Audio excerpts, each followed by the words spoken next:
Bonjour à tous et bienvenue sur Mosaïque Cristal. Lab, c'est le nouveau-né des modèles design de boules de Noël de Meisenthal. On vous montrera comment elle a été inventée et comment elle est produite au CIAV.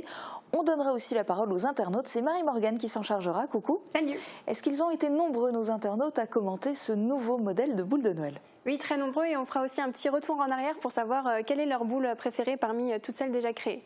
Ok, et puis tu nous dévoileras donc leurs commentaires tout à l'heure.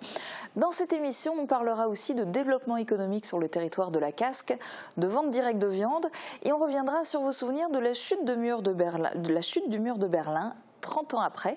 On fera aussi un retour sur l'actu de la semaine en Moselle-Est et on terminera avec une note d'humour en plate. Mais pour le moment, on commence par un tour d'horizon de l'actu du jour.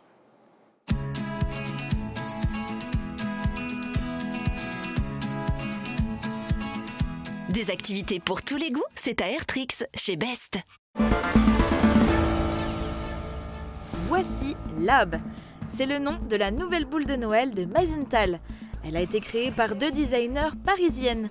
Lab a été dévoilée hier soir au CIAV, un événement attendu qui lance la saison Un Noël à Meisenthal. À partir de samedi, vous pourrez observer les verriers en pleine fabrication des boules de Noël, visiter les expositions, observer l'avancée du chantier du site verrier et faire vos achats dans la boutique. C'est ouvert tous les jours de 14h à 18h jusqu'au 29 décembre, sauf les 24 et 25 décembre. Journée nationale de lutte contre le harcèlement scolaire, c'était hier. À cette occasion, le recteur de l'Académie de Nancy-Metz, Jean-Marc Huard, a visité le collège Jean Jaurès à Sarreguemines. Il a participé à de nombreuses rencontres avec des personnes de l'établissement et du monde éducatif de la cité faïencière. Il a trouvé que ce fléau était ici bien pris en charge grâce à la participation de tous, élèves, parents d'élèves, enseignants, assistantes sociales, etc. La boulangerie Hullard, finaliste de l'émission La meilleure boulangerie de France sur M6, a un projet d'implantation à Roulin. Il comprend un fournil et un salon de thé, mais aussi une école de boulangerie-pâtisserie. L'investissement prévu est de 450 000 € avec à la clé la création de 5 emplois sur 3 ans. De la vente directe de viande au moulin Arnette. Les exploitants reprennent l'expérience arrêtée il y a quelques années. Les circuits courts ont le vent en poupe et la demande se faisait sentir à Volminster. Le carnet de commandes est déjà plein, première livraison le 29 novembre.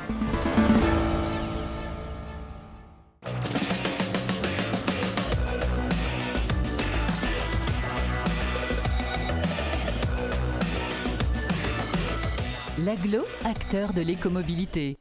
C'est un beau week-end de 3 jours qui se profile et côté météo, on devrait même avoir la chance de rester au sec. Regardez les prévisions détaillées par Marie-Morgane. Avec le Crédit Mutuel, partenaire des grands événements sportifs.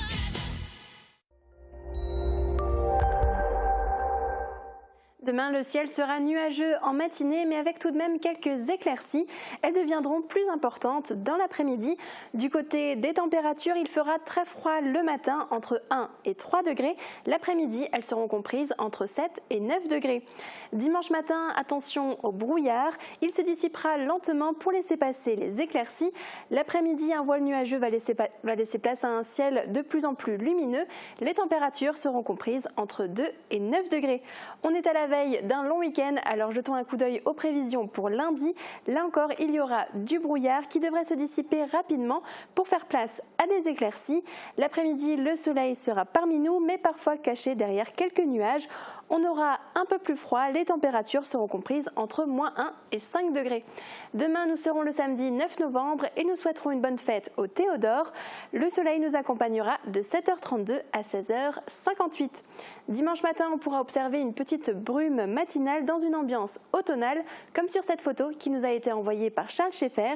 Merci à vous et vous aussi n'hésitez pas à nous envoyer vos images par mail ou sur Facebook.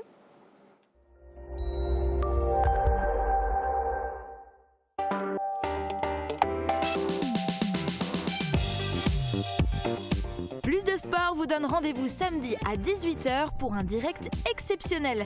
Les Red Dragons de Saint-Avold affronteront en handi-basket l'équipe d'hier. Une rencontre spectaculaire à suivre sur Mosaïque Cristal. Elle est belle, elle est originale et elle représente une vision de Noël qui n'avait pas encore été exploitée. Je vous parle de Lab. C'est le nom de la nouvelle boule de Noël de Meisenthal. Chaque année, le public attend impatiemment de découvrir le nouveau design. Le voile a été levé hier soir au CIAV et ce sont 2 jeunes femmes qui ont travaillé sur son image. Quelle est l'histoire de Lab? Marie-Morgane Lorenz était sur place pour le découvrir. Quelle est la formule magique pour un réveillon de Noël réussi? D'ailleurs, en faut-il une? Est-ce que ce ne sont pas finalement ces imperfections qui le rendent si magique? C'est la réflexion qu'ont menée Clara Bellet et Clémence Pailleux avant de faire naître Lab, la 20e boule de Noël de la ligne éditoriale de Meisenthal. L'histoire de Lab est finalement toute simple. Clara et Clémence se sont plongées dans le charme du réveillon de Noël, au moment du repas et au déballage des cadeaux, parfois propices à des ratés, à des déceptions. La dinde qui est brûlée, le grand-père qui s'endort. Elles ont alors cherché l'équation pour une soirée réussie, la bonne formule. C'est là qu'elles ont pris la direction de la chimie du laboratoire. Lab, en fait, c'est au début en fait, une histoire de raconter Noël, de parler des repas en famille, de la convivialité, un thème qu'on a abordé tout le long de notre travail pour l'instant. Le fait d'être ensemble, les histoires, et donc en fait l'alchimie. De ce mot alchimie est né un peu un travail sur la chimie et du coup sur les formes verrières de laboratoire. Et voilà, donc tout ça c'est une recherche d'équation un peu, de formule magique, de comment créer cette alchimie de Noël. Et après, en fait, un assemblage de formes. Donc, un Erlen Meyer, un ballon et des éprouvettes tout autour. Clara et Clémence sont tout juste diplômées des arts décoratifs à Paris. Le CIAV leur a proposé il y a 1 an de travailler sur le design de la boule. Un énorme challenge parce pour l'instant c'était notre vrai premier projet édité, donc on avait fait des résidences, on a fait des projets pour notre diplôme, mais on n'avait pas de projet édité qui était destiné à la vente, et du coup c'est un challenge énorme, et d'autant plus que plus de 20 designers hyper talentueux sont passés avant nous. Donc c'est vrai qu'on se devait d'être à la hauteur. Clara et Clémence avaient une espèce de candeur, de fraîcheur, un regard décalé qui fait en sorte qu'elles analysent les choses complètement différemment que nous qui sommes toute l'année la tête dans le guidon. Vous savez, la capacité des créateurs à nous enchanter est toujours incroyable. Ils nous prêtent leurs yeux pour voir le monde autrement. Et Clara et Clémence nous ont vraiment permis de revisiter la boule de Noël de manière innovante. Pendant 1 an, les designers ont travaillé conjointement avec les équipes du CIAV. On a fait des paris Meisenthal plusieurs fois dans l'année. On a vécu à peu près toutes les saisons de l'année aussi. On a eu des retours, du coup, des réunions, des brainstorming assez intenses avec le directeur artistique et le directeur, Yann et Bernard, avec les verriers, parler des contraintes techniques, avec le mouliste. Ouais, ça a été très complet. La boule précédente, Arty, avait battu tous les records avec plus de 20 000 pièces vendues en 2018. Mais pour ça, encore faut-il réussir à en produire suffisamment. Pour fabriquer un tel objet fragile, toute une équipe s'active derrière les fours du site verrier de Meisenthal. Une production rapide, mais minutieuse. Thibaut Desmerlet nous a dressé une petite fiche technique du modèle de cette année. La voici, la voilà. Forgée dans les flammes des fours du site verrier, la nouvelle boule de Noël Lab prend forme. Derrière ce petit objet en verre, des artisans s'attachent à sa production, commencée il y a plus de 15 jours. Un retard provoqué par les travaux de transformation de la fabrique. Mais il y a des bons côtés. Le nouveau four permet d'augmenter la production de 30% et les 3 équipes sont désormais dispatchées dans le nouvel et vieil atelier, donnant ainsi plus d'espace. Mais que faut-il pour préparer la nouvelle star de verre? Sur les 18 artisans au maximum, en prenant en compte les saisonniers et les stagiaires, il vous faut 6 personnes pour la concevoir. 3 souffleurs, un mouleur, un préparateur de couleurs et un dernier qui s'occupe de la tâche. Comptez 3 à 4 minutes pour la fabrication et de 10 à 12 heures pour le temps de refroidissement. Par jour, les souffleurs peuvent produire jusqu'à 200 boules. Mais les anciens modèles sont également reproduits, environ 500 à 1000 sortiront de la fabrique. Attention, le diamètre ne doit pas dépasser 10 cm et 12 en hauteur. Aucune limite de fabrication n'est envisagée. Avec une telle réputation, la boule de Noël de Meisenthal va se retrouver sur tous les marchés de Noël et partira comme des petits pains. Chaque année, la boule de Meisenthal est un nouveau défi pour les souffleurs de verre du CIAV. Jean-Marc Schilt, responsable de ces artisans, nous fait part de la difficulté à s'adapter au nouveau modèle. On l'écoute. Alors dites-moi, ce nouveau modèle de boule de Noël, est-ce qu'il est difficile à produire? Est-ce qu'il y a des contraintes à respecter? En fait, la forme change chaque année. Donc le plus difficile, c'est de trouver la bonne préparation du verre en fait, pour y arriver. Ce qui est très important, c'est d'avoir la même épaisseur du verre sur toute la partie de l'objet. Ça, c'est très important. Sinon, ça risque de fragiliser. S'il y a trop de différence d'épaisseur, ça fragilise la pièce. Donc le plus important, c'est de trouver la bonne préparation du verre avant le soufflage. Et est-ce qu'au fur et à mesure des années, vous utilisez de nouveaux instruments, de nouveaux outils par rapport au nouveau modèle, ou est-ce qu'il y a d'autres techniques que vous utilisez? La technique en général reste la même. Donc comme je viens de dire, c'est la préparation qui change. Des fois, il faut créer un outil pour fabriquer un nouveau modèle, un outil qui n'existe pas forcément dans le monde verrier. Mais là, cette année, c'est une forme assez simple qui s'adapte bien au verre. Donc c'est comme un petit flacon ou une petite bouteille. Donc ça s'adapte parfaitement. On n'a pas eu besoin de fabriquer d'outils spécifiques. Est-ce qu'il y a des formes impossibles que vous ne pouvez absolument pas faire au site verrier? Il existe des formes impossibles, bien sûr. Après, le verre, c'est un matériau spécial que le designer ne connaît pas forcément en arrivant. Donc admettons, une année, on avait un modèle qui était le Sylvestre. Donc c'est un modèle assez allongé et le verre partait à l'horizontale dans le moule. Le verre, quand c'est chaud, ça coule, donc ça a tendance à partir dans le fond, à la verticale. Et donc plus c'est large, plus c'est compliqué. Après, si ça part trop loin dans le moule, le verre va s'affiner avec le souffle et là, ça devient impossible. On va maintenant s'intéresser à une toute autre production du Pays de Bitche, la viande. La vente directe séduit de plus en plus d'agriculteurs. Au moulin Arnett de Volminster, le gérant s'est relancé dans la vente directe de viande après un premier essai peu concluant il y a 15 ans. Aujourd'hui, le carnet de commandes est plein. Reportage de Morane Grandcola. Il y a quelques mois, l'exploitation Arnett a décidé de relancer sa production de viande pour la vendre directement au magasin du moulin. Parce qu'on a eu de la demande de gens qui venaient au moulin, nous demandaient où pour trouver de la viande. Et donc du coup, on s'est dit pourquoi pas essayer, en sachant qu'on le faisait il y a des années en arrière, mais que ça avait perdu un peu d'ampleur. Donc là, on a décidé de se relancer une nouvelle fois maintenant. Une blonde d'Aquitaine va être envoyée dans un abattoir agréé à Sarrebourg, où elle sera ensuite découpée, mise sous vide et renvoyée au moulin par camion réfrigéré avant d'être récupérée par les clients. 12 € le kilo de viande et 8 € le kilo de hachis. Les Arnett veulent surtout en faire profiter les locaux en favorisant le circuit court. Alors le circuit court est important pour nous dans la mesure où ça nous permet de supprimer les intermédiaires. Donc on va directement au consommateur. Donc les gens savent d'où ça vient. On peut communiquer sur les origines, sur notre travail, parce que c'est très important aussi pour nous de communiquer sur le travail qu'on fait. Parce que les gens ont des fois une mauvaise image de l'agriculture. Donc ça nous permet, nous, de nous valoriser. Il faut compter 13 cagettes de 10 kg pour un animal afin d'être sûr de pouvoir fournir la même quantité de morceaux de qualité à tout le monde. Le carnet de commandes est déjà plein. La livraison se fera le 29 novembre prochain. D'autres commandes sont en cours. Une autre bête est prévue pour début 2020. Côté politique, retour sur le Conseil de la Casque. C'était une séance express hier soir au château de la communauté d'Aglo. Seulement 12 chapitres étaient à l'ordre du jour et un seul sortait particulièrement du lot, le développement économique.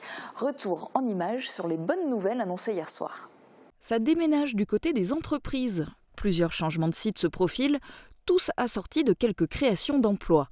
La Casque va compter une nouvelle entreprise sur son territoire. La société Degreen, actuellement implantée à Étain, va acquérir une parcelle de quasiment 3800 m² en zone artisanale de Roulin. Spécialisée dans la prestation de services en entretien et aménagement de terrains sportifs, Degreen intervient notamment au golf communautaire de Sarreguemines-Roulin. La société compte construire un bâtiment de 200 m² sur cette parcelle et entend créer 2 emplois dans les 3 ans. Une autre entreprise va emménager juste à côté, c'est Geffra Création, actuellement installée avenue de la Blise à Sarreguemines. Sur une parcelle de 2712 m², elle veut construire un bâtiment de 200 m² et compte créer 2 emplois dans les 3 ans.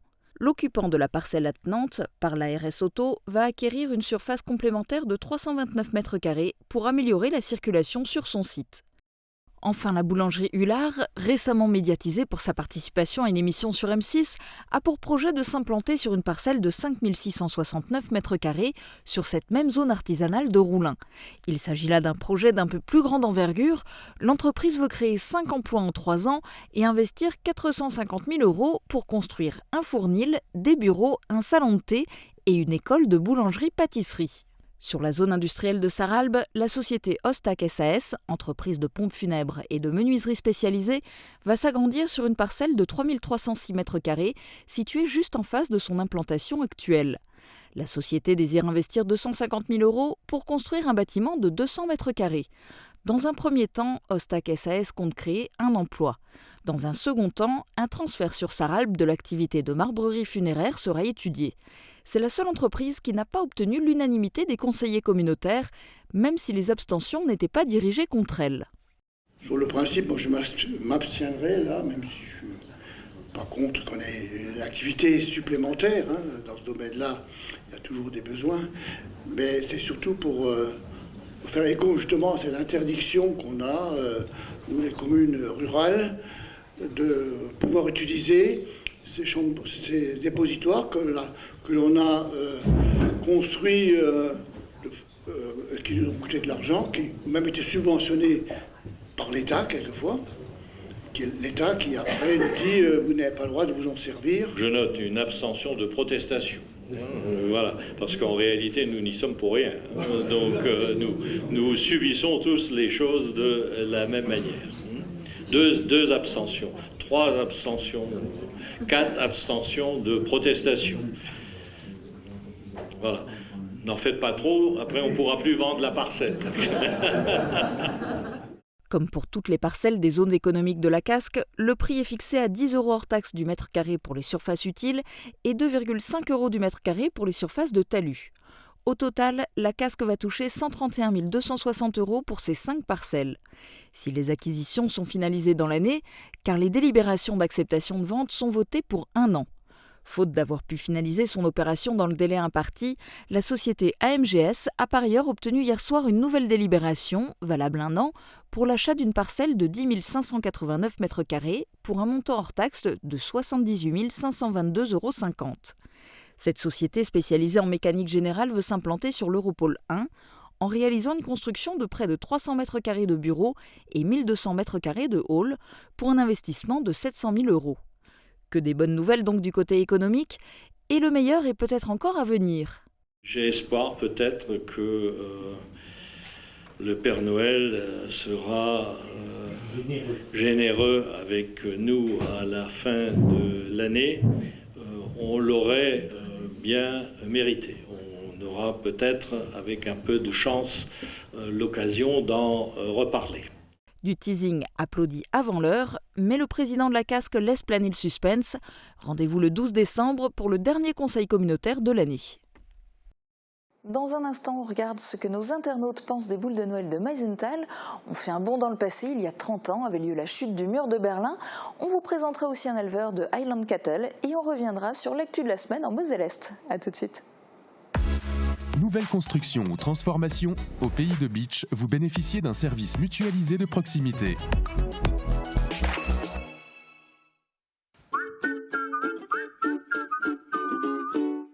Soyez curieux, découvrez la nouvelle saison culturelle 2019-2020 au Pays de Beach. Au programme, des artistes de renom, des concerts et des spectacles empreints d'humour, de rêve et de magie. Ne manquez pas l'hilarante pièce de théâtre C'est pas du tout ce que tu crois, ce samedi 16 novembre à l'espace Cassin à 20h30.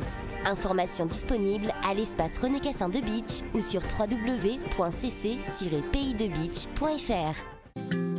Nous sommes à Ingwiller. Chaque matin, 5 équipes de Modère Habitat sillonnent le territoire. Leur spécialité, la couverture, le crépissage et l'isolation. Leurs chantiers fleurissent aux 4 coins de la région. Ce succès grandissant est le fruit d'un travail de qualité et d'un choix de produits de grande fiabilité. Le tout est associé à une prestation de conseils pointus sur les aides et subventions potentielles. Couverture, crépissage et isolation, faites confiance à Modère Habitat.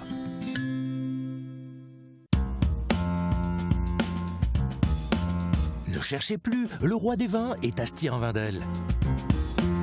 Plus de 2000 références de vin, une large gamme d'épiceries fines et des idées cadeaux pour chaque occasion. Le roi des vins, c'est du choix, des prix et des conseils. Le roi des vins à Stirin-Wendel, où choisir devient un plaisir.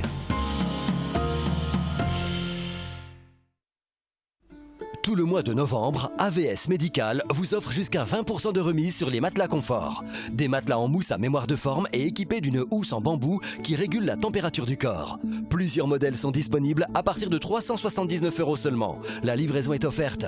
Demandez conseil en magasin. Nos conseillers peuvent aussi se déplacer chez vous. AVS Santé, notre métier, vous accompagner. Toutes les tendances déco sont chez Pink, saison par saison. Et pour toutes les occasions, votre paradis déco vous accueille sur plus de 1000 mètres carrés. Venez chez nous. En plus, le parking est gratuit à l'arrière du magasin. Pink, à Sarrebruck, à côté de l'Europa Galerie. Et maintenant, je vais vous mettre l'appareil auditif. Ok, très bien. Voilà. Est-ce que vous m'entendez mieux? Ah oui, clairement, là, ouais. À la passion de l'audition, bénéficiez de l'accompagnement et de l'expertise de nos conseillers.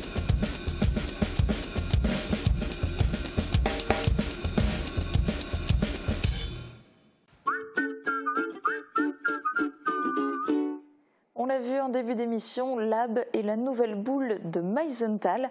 Marie-Morgane, tu as proposé aux internautes de donner leur avis. C'est ça, et pour beaucoup de nos internautes, Lab leur fait penser à une robe de princesse Disney. Beaucoup ont cité la Reine des Neiges ou encore un flacon de parfum.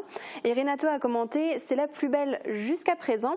Alors Lab, c'est la 20e boule de Noël de Meisenthal. On voulait aussi savoir quelle était leur préférée parmi toutes celles qui ont été créées auparavant. Marie-Josée a écrit « Arty, c'est ma préférée, mais j'aime bien toutes les boules et j'ai beaucoup de respect envers les artistes créatifs. Lab est sympa. » Alors Arty, c'est la boule de l'année dernière et c'est celle qui a été la plus citée dans les commentaires. La favorite de Christiane et Véro, c'est Cumulus. Pour Christa, c'est Rotor, la boule qui a été créée il y a 2 ans. Ottilia a commenté « Ma préférée, c'est Kilo. Elle est sortie l'année de naissance de ma fille aînée. Elle est sentimentale pour moi. » Et pour Amandine, je crois que le choix est plus difficile. Elle les collectionne toutes, la preuve en images. Et là, va sûrement très bientôt agrandir sa collection. C'est clair. Merci Marie-Morgane. On fait maintenant un plongeon d'un autre genre dans le passé. 9 novembre 1989, 9 novembre 2019, 30 ans déjà depuis la chute du mur de Berlin. Un mur qui, pendant plus de 28 ans, a séparé la population. Quels souvenirs gardent les Sarregueminois de cet événement? Voici leur témoignage. La chute du mur de Berlin, ça vous évoque quoi? Une grande joie, la jeunesse, une libération. C'était une fête, c'était quelque chose d'incroyable pour les gens, et surtout pour les gens qui retrouvaient leur famille de l'autre côté du mur. La liberté, ouais. Quoi qu'on dise que ça leur coûtait cher à l'Allemagne, apparemment, hein. Mais moi je dis c'est une bonne chose. D'ailleurs, c'est une chose qui n'aurait pas dû exister, moi je trouve. Hein. J'y suis allé le 31 décembre 89, danser sur ce mur, enfin ouvert aux Allemands de l'Est, qui jusqu'à minuit n'ont pas pu passer le mur et ont été arrêtés par les Vaupostes. Et il y a eu un mouvement de foule et ils ont réussi à passer à l'ouest. Et donc j'ai fait la fête avec des centaines d'Allemands réunis pour une fois. Un sentiment de liberté pour un peuple qui était quand même opprimé. J'ai visité Berlin l'année dernière et j'ai visité le musée du mur aussi. Ça m'a beaucoup impressionné parce qu'on se rend compte que les gens ont essayé par tous les moyens de se sauver, que ce soit par les égouts, que ce soit en risquant leur vie à tout moment. Ils ne voulaient pas être enfermés. Ils étaient victimes d'un système et je trouve que c'est pas normal qu'on n'ait pas la liberté. Bon, moi j'étais à l'armée là-bas, hein. Et puis le mur, moi je dis, le mur c'était une mauvaise chose, hein. Ça c'est certain. Hein. Et le fait d'aller tous les deux mois à l'Est, du côté opposé, les gens, ils nous regardaient de haut comme si on était riches quoi, hein, par rapport à eux. Et puis voilà, hein, c'était malheureux quoi. Hein. Sans compter tous les gens qui ont essayé de le traverser et qui sont morts quoi. Hein. Et si on regarde l'actualité, les conflits avec les frontières, les territoires, est-ce que mettre un mur, c'est une solution envisageable? À l'ère d'aujourd'hui, je pense que non. Avec la mondialisation et toutes les choses qui existent à notre ère, je pense que ça n'a pas vraiment de... C'est pas en mettant un mur qu'on va empêcher les gens de prendre connaissance des difficultés qu'il peut avoir de part et d'autre des côtés des frontières. Bah non, déjà le mur en Palestine, le mur au Mexique qui veut se faire. Non, c'est pas normal. Surtout pas. Il ne faut pas mettre un mur. Il ne faut pas mettre un mur parce que ça ne sert à rien. Il faut laisser la liberté aux gens. C'est tellement beau, les cultures qui se rencontrent et tout ça. Alors c'est vrai que bon, je suis un peu dans l'utopie. Je ne veux pas non plus rentrer dans le monde du bisounours, mais il faudrait mettre, si c'est pour envisager de ce genre de choses, je trouve que c'est un peu retourner en arrière et puis mettre un peu du conflit là où il n'y en a pas encore. Voilà. La liberté, c'est aussi la nature. Depuis tout petit, Loïc Letzelter est passionné par la nature. À Eaglesart, il élève des Highland Cattle, une race de vaches atypique qui s'adapte particulièrement bien au Beacherland. Portrait signé Yannick Sûr.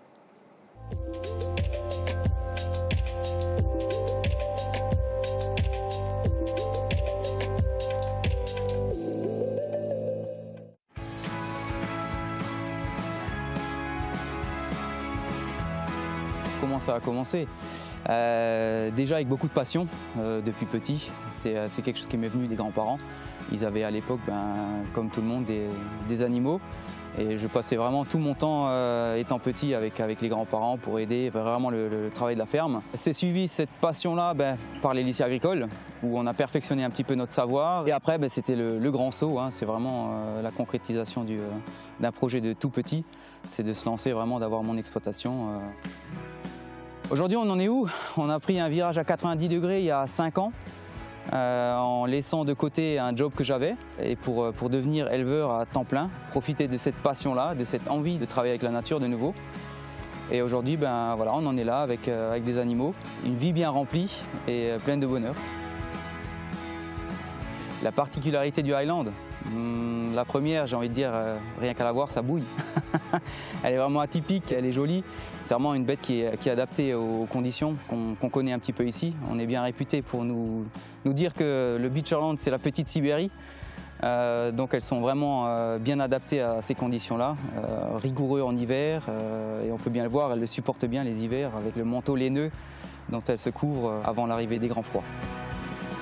Qu'est-ce qu'on peut dire à un jeune qui veut s'installer aujourd'hui? J'ai envie de dire, s'ils ont vraiment la passion, il faut y aller, il faut vraiment y aller. On a besoin aujourd'hui de jeunes éleveurs, on a besoin aujourd'hui du monde agricole tout simplement. On est quand même là pour faire vivre les gens, on a besoin d'eux. Et je pense que s'ils sont animés comme moi je l'ai été depuis petit, c'est tout naturellement qu'on se dirigera vers ce métier-là. Les projets futurs c'est toujours difficile à prévoir le futur, on a déjà du mal à vivre l'instant présent et pourtant on le vit bien. Le futur pour moi ce serait quoi? Ce serait de pouvoir tout simplement transmettre mon amour des bêtes à mon fils ou à ma fille et pouvoir transmettre effectivement cet outil-là qui est l'exploitation aujourd'hui et qui puisse plus tard en vivre encore.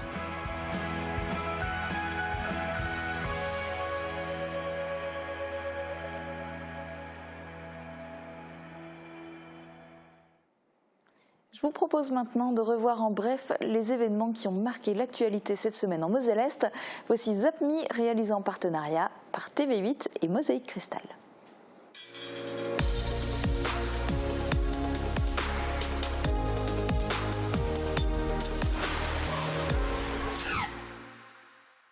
Après l'annonce de la non-candidature de Céleste Lette, son adjoint se lance à l'eau. Marc Zingraf veut devenir le prochain maire de Sarreguemines et se présentera donc devant les électeurs en mars 2020. Dans son programme, on retrouve la poursuite de la dynamisation du centre-ville et des quartiers. Certaines pointures de la majorité actuelle ont décidé de le suivre dans cette aventure, mais pas toutes, ce qui laisse planer le doute d'une liste dissidente. Un menu végétarien obligatoire par semaine. C'est désormais la règle dans tous les restaurants scolaires et cela commence cette semaine dans toute la France. Les établissements scolaires et périscolaires vont devoir prendre le pli. Un laboratoire de simulation pour les filles de Sarreguemines, un nouvel outil pédagogique. Il permet aux étudiants de s'exercer à la pratique des actes techniques infirmiers. Des groupes bilingues, français et allemands, ont pu l'utiliser pour la première fois cette semaine. Un exercice qui portait aussi sur l'esprit d'équipe et la communication. Le parc Sainte-Croix entre directement à la première place du classement, celui des parcs animaliers et zoos de France, établi par le magazine économique Capital. À l'issue de l'enquête de satisfaction menée auprès de 20 000 personnes, le parc Sainte-Croix a obtenu un 8,57 sur 10. Il est devant les zoos de Beauval et d'Amnéville. À Rhodes, il y a plus de 350 000 visiteurs par an. Des communes associées, c'est un statut que propose le parc naturel régional des Vosges du Nord aux communes limitrophes. 111 communes font actuellement partie du périmètre du parc naturel, 39 sont situées en Moselle et 72 dans le Bas-Rhin. Arrennes, Bettevillers, Binin, Gros-Réderchin, Petit-Réderchin et Wölflin sont candidates pour devenir des communes associées. Une façon de bénéficier de conseils en rénovation, paysagisme, écologie ou encore en architecture. 900 sapeurs-pompiers autour de l'étang de Hasselfurt pour le cross départemental. Venant de toute la Moselle, les jeunes sapeurs-pompiers, pompiers volontaires et professionnels ont répondu en grand nombre à l'invitation. Plusieurs parcours étaient proposés de 2,2 à près de 10 km. L'objectif, tenter de se qualifier pour le cross régional. Un public toujours fidèle pour cette 19e édition. Ce week-end avait lieu le gala Agir Ensemble qui permet de récolter des fonds pour aider les personnes atteintes de cancer. Charel, maître de cérémonie, a assuré l'animation et le lien entre artistes, clubs et associations variées. Côté public, 400 personnes étaient présentes. Des trésors cachés à Capelquingé. La mairie de la commune est installée depuis 1998 dans un bâtiment qui date d'avant la Révolution française. Une ancienne maison paysanne dans laquelle on peut encore admirer le fumoir et un potager d'époque. Une salle de classe de début de siècle a aussi été reconstituée. C'est le restaurant social Le Rancard qu'a choisi Thierry Humbert pour lancer officiellement sa campagne pour l'élection municipale de Forbach. Un choix qui n'est pas anodin, le premier adjoint de Laurent Kalinowski veut se positionner comme le candidat du rassemblement des forces de gauche en défendant les valeurs de progrès, de justice sociale et de solidarité. Ce jeudi donc, sur l'autoroute A4 en direction de Metz, les gendarmes ont profité d'un chantier de fauchage pour contrôler les usagers avant de les intercepter au niveau du péage de Saint-Avold. En cas d'infraction, les conducteurs se sont vus proposer une mesure alternative aux poursuites à vocation pédagogique. Du raisin, des tartines et une boisson chaude, le mardi, ces élèves peuvent désormais prendre le petit déjeuner à l'école.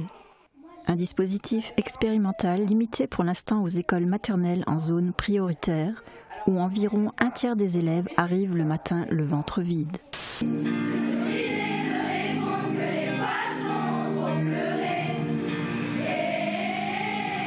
La chorale du collège de Cocheren chantait hier après-midi contre le harcèlement scolaire.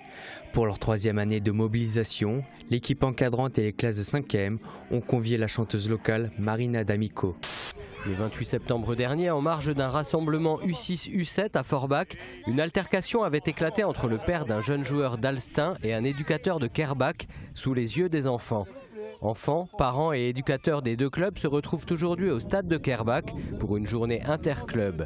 Initiée par le district mosellan, cette rencontre vise à resserrer les liens entre les deux clubs, tourner la page de cet incident et sensibiliser. 13 stands de professionnels, 250 personnes présentes pour la 2e édition de la rencontre départementale de l'autonomie. Cette année, le thème est destiné aux aidants. En France, 11 millions de personnes prennent en charge un proche. Ce salon permet donc de mieux connecter les professionnels avec le grand public. Une déchetterie au cœur du quartier du Wiesberg. C'est un des moyens qu'a trouvé la ville de Forbach pour venir à bout des décharges sauvages qui se multiplient, pour permettre aux habitants du quartier de se débarrasser de leurs déchets encombrants, mais aussi pour sensibiliser la population au tri, à l'environnement et à l'utilisation des déchetteries. Après un second round sur la défensive, c'est au 3e que Medic tente de remonter, mais sans réellement inquiéter Flora Pili, qui maintient sa garde tout en demeurant offensive, encouragée par son public. C'est lors du 4e et dernier round que celle-ci s'impose 40-36 sous les cris de joie de ses supporters.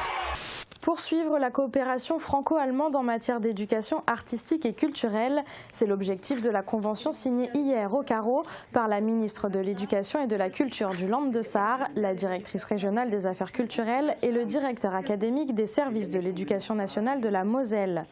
Le Land de Sarre et la région Lorraine avaient été choisis comme territoire pilote lors d'une précédente convention. Ce renouvellement permettra de poursuivre et d'intensifier la coopération déjà amorcée.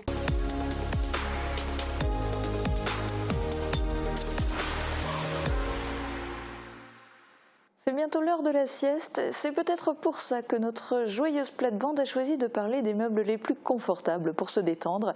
Canapé, fauteuil et divan, tout à programme, bien sûr plein d'humour. Je vous laisse en rire avec eux et je vous souhaite un très bon long week-end. Retrouvez Plate-Bande avec le restaurant Au Rendez-vous, cuisine traditionnelle et conviviale.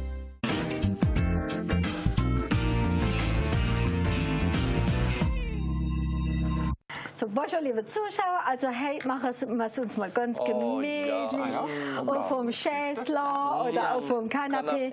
Wisst ihr noch, wie man früher, wie die Oma da in der Stube immer ein Kanapee hatte, da hat kein Mensch da drauf gehen. Ja, das war Sinachstub. Ja. Das war der hat die Form sogar gehabt, gell, der Matla, hast dich gar keine, das war die Form von der Mimi. Ja. Genau, nämlich richtig. Das ist kann ich mir. Ja. Weil früher hat man gar nicht dürfen in den Stub gehen, wissen Sie das? Ja. Ich weiß von meinem Opa, die Gutstube, die war nur für Sonntags und eventuell, wenn sie Besuch hatten. Aber nicht egal, was war Besuch. Ja, und nicht in der Woche. Große Vier und da ist mal etwas passiert, da war der Zweite Weltkrieg, wie Sie wissen. Und der Opa, der war in der 7. Kompanie des Travailleurs. Das heißt, er war in Mitringen. Die haben damals die Linie Maginot Aquatique gehabt. Und da war er nicht weit von der Hemme weg. Da ist der oben zumal Hemm.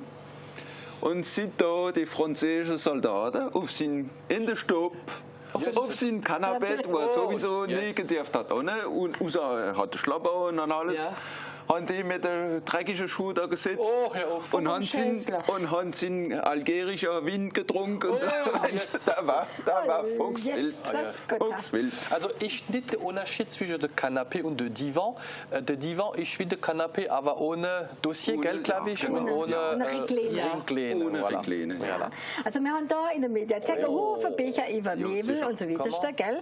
Und da sieht man ja alles, was so vom Napoleon kommt, gell? So Divan und so Kanapé, richtig schön. Ne?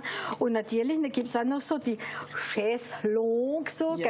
Das ist extra französisch. Wie sagst du auf Platt? Das Schäßler. Das heißt Schäßler? Ja, Schäßler. Richtig. Ja. Also, und beim Psychiater oder beim Psychologe oder Psychiater, da hockt man auch so, oder legt man auf einem Schäßler, auf einem Kanapé. Divan, das ist auch so. Oder war auch einer, gell, beim Psychiater, und dann sagt er zum Doktor, also wissen Sie, ich habe ein Problem, ich kann nachts nicht mehr schlafen. Ich bin überzeugt, es liegt einer unter meinem Bett. Da kann ich nicht schlafen. Dann sagt der Psychiater, da haben wir lange erwartet, das tut ein Jahr für die Therapie. Ah ja, und was kostet das? 60 € die Seance, gell? Eine Stunde, eine Seance. Und noch ein ganzes Jahr, das machte ich noch 9.360 €. Dann sagt der gute Mann, das ist ein bisschen viel, gell? Ich überlege mir die Sache. Gut, er geht fort und noch 2 Monate später trifft er wieder der Psychiater in der Straße. Ja, und sind er nicht gekommen von der Therapie? Nein, ich habe mein Problem geregelt. Und hat ein Problem geregelt. Ja, mein Nachbar, wissen Sie, der ist Schreiner. Der hat mir die 4 Fäß vom Bett abgesägt, das ist kein Problem. Das hat er keiner mehr ohne drunter. Wenn man vom Divan reden, muss ich immer an den Henri Chapier denken, gell? Auf das 3. Programm hat er immer sein Teleprogramm gehabt. Und da waren die Vedette da, wo sich ein bisschen haben sie ihre Probleme erzählt. Also Bertrand, Sofa, Couch, Divan, Futter, wo kommen dann die ganzen Werte her? Bei der Divan zum Beispiel kommt vom Türkischen. Ja, Divan. Der Pascha, der hat gerade auf den Divan gelegt. Ja, der hat da gelegt und hat nicht gesagt, das und das und so weiter. Und der Fauteuil? Fauteuil, also das ist einer der einzigen Werte, wo direkt vom Platt aufs Französische komme ich. Fauteuil, man kennt nicht so schön, französisch Wort. Es kommt vom Blatt. Und das heißt Faltstuhl. Fallstuhl hat Fauteuil gehen. Und ein Fallstuhl ist ja so ein Stuhl, wo man sich zusammenklappt. Ganz genau. Das war früher. Die Leute, weil sie nicht haben sich deplaciert, haben können den Vorteil mitnehmen. Voilà. Also die Oma bei uns hat immer im Vorteil neben am Ofen geguckt und hat gestrickt. Ja.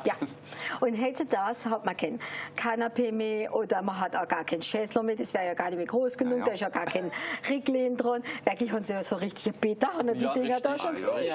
Weil da drin leicht mit einer großen Kiste kommst du ja nicht mehr raus. Da kann man nicht mehr drin stricken. Nee. Das sind die Canapé de Vautrage. Ja, Canapé de Vautrage. Der Hund hat auch zum anderen Hund gesagt, Mensch, du siehst aber nicht gut aus, du musst mal zum Doktor. Dann hat er gesagt, nee, ich war schon, hat nicht gefunden, was ich habe. Das hat einer gegeben zum Psychiater. Das hat er, nee, ich darf doch nicht auf die Couch. So, ich glaube, wir haben jetzt genug da auf der Kanapé rumgeschlafen. Sebastian, Kanapé, wenn es halt alles ein bisschen kalt ist. Und dann muss man eine Chile anziehen. Und das ist unser neues Thema, Chile. Bis die nächste Woche. Bis die nächste Woche.